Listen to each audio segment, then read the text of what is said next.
Hello friends, good morning, welcome back to my channel Susmita blog.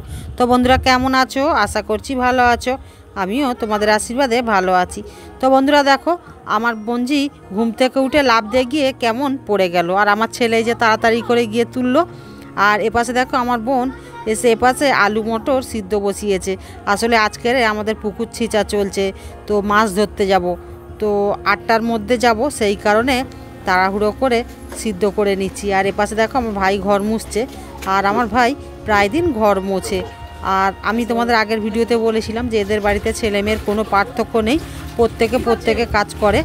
আর আমার বোনজিটা বারবার সেই আমার ভাই ঘর মুছছে তার সামনেই খালি বারবার যাচ্ছে। তো আমি ডেকে ওকে সোফায় তুলে নিলাম, তো আবার দেখো ও নিচে লাবার চেষ্টা করছে, প্রচণ্ড দুষ্টু। তারপরে দেখো ভাই ঘর মুছে নিয়ে চলে এলো ডাব কাটতে।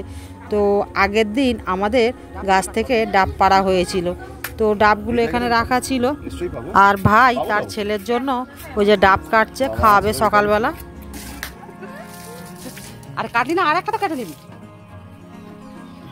এই ছিল ডাবটা, এই ছিল কেটে কেটে হাফ হয়ে গেছে, তাও জল নেই। আরে হাজারি নারকেলে এতটা এটা জল পাবো, হাজারি নারকেলে একটু এরকম হয়। এরকম 4টে ডাব কাটতে আমার ছেলের 10 মিনিট টাইম হয়ে যাবে, ততক্ষণ ডাবের জলকে 5 মিনিট হজম হয়ে যাবে।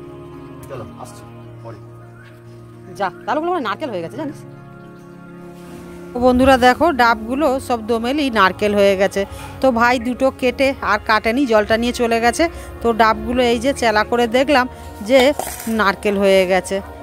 তো তারপরে এই যে আমার বোনজি এপাশে ফুল পাড়ছে, তো আমার ভাইয়ের বউ পুজো দেবে। ভালো ফুল হয় রে, আরো ফুল গাছ ছিল কিন্তু সব গাছগুলো সব মরে গেছে। তো বন্ধুরা দেখো বাড়ির ভিতরে ফুল গাছ থাকলে কত না ভালো লাগে, তার কারণ বাইরে যেতে হয় না।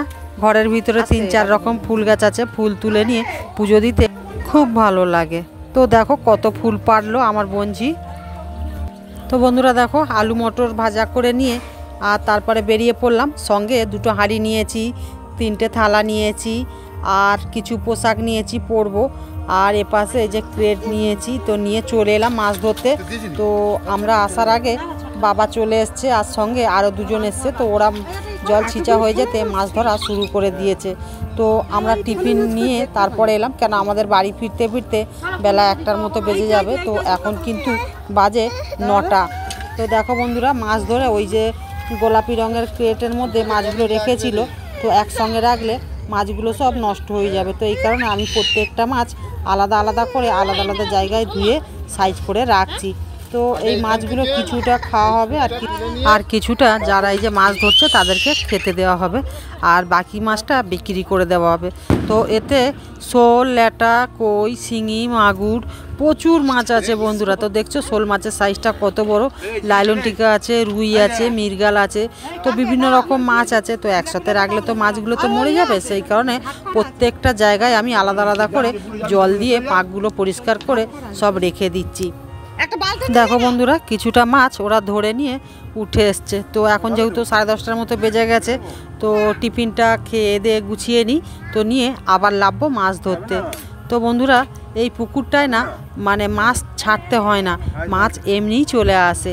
তো তারপরে দেখো আমার ভাইও চলে এসছে এপাশে মাছ ধরা দেখতে। তো আমার ভাইপোটা দেখো ভয় পাচ্ছে, তো দেখে আমার ভাইকে কেমন জড়িয়ে ধরেছে। তো দেখো বন্ধুরা আমার বাবা কেমন পাঁকে গোটা গা ভর্তি হয়ে গেছে, আর মাছগুলো সব বাছাই করে রাখতে হচ্ছে। তো এটা দেখো একটা বড় লাইলন টিকা।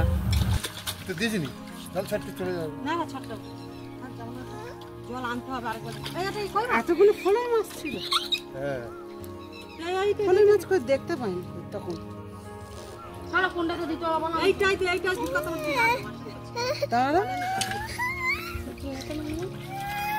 দেখো বন্ধুরা পুকুরটা কাটানো হবে, এই কারণে পুকুরের মাছগুলো সব ছেঁকে তুলে নেওয়া হলো। আগে এইখান থেকে এই সুরটা তুলে নিয়ে তারপর ওই দিক শুরু করতে হবে।